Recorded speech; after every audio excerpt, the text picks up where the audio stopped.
আপনি কি আপনার হোয়াটসঅ্যাপ চ্যাটের ব্যাকগ্রাউন্ডে ফটো সেট করতে চান? তো কিভাবে আপনি আপনার হোয়াটসঅ্যাপ চ্যাটের ব্যাকগ্রাউন্ডে ফটো সেট করবেন তার জন্য আপনাকে এই ভিডিওটা দেখতে হবে। আমি মহিন্দ্র আর আপনারা দেখছেন মহিন্দ্র টেকনিয়া চ্যানেল। তো হোয়াটসঅ্যাপ চ্যাটের ব্যাকগ্রাউন্ডে ওয়ালপেপার সেট করতে গেলে আপনাকে চলে যেতে হবে হোয়াটসঅ্যাপে। তো আমরা এখান থেকে হোয়াটসঅ্যাপে চলে এলাম। তো হোয়াটসঅ্যাপে চলে আসার পর এখান থেকে আপনাকে যে কোনো একটি চ্যাট সিলেক্ট করে নিতে হবে। তো আমরা একটি চ্যাট সিলেক্ট করে নিলাম।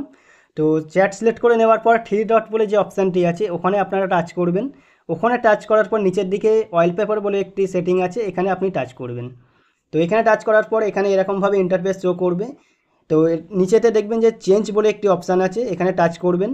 এখানে টাচ করার পর এরকমভাবে ইন্টারফেস শো করবে। এখানে আপনি অনেক রকম ফটো দেখতে পাবেন। আপনি যদি চান যে আপনার মোবাইলে বাইট ওয়ালপেপার রাখতে, তাহলে এখানে বাইট এখানে টাচ করবেন। টাচ করে দেখবেন যে এখানে অনেক রকম বাইট ওয়ালপেপার আছে। তো এরপরে আপনি যদি চান যে এখানে ডার্ক ওয়ালপেপার সেট করবেন, তো তার জন্য ডার্কে টাচ করবেন। এখানে বিভিন্ন রকম ডার্ক ওয়ালপেপার আছে, যেটা হোক আপনি একটা সিলেক্ট করে নিতে পারেন। তো এবার এরপরে আপনি যদি চান যে আপনার নিজের পছন্দ মতো একটি ফটো সেট করবেন, তো তার জন্য আপনাকে মাই ফটো বলে যে অপশানটি আছে ওখানে টাচ করবেন। ওখানে টাচ করার পরে আপনার যে ফটো আছে সেটা এখান থেকে চুজ করে নেবেন। তো এখান থেকে চুজ করে নেওয়ার পরে সেই ফটোটা এখানে এরমভাবে সিলেক্ট হবে।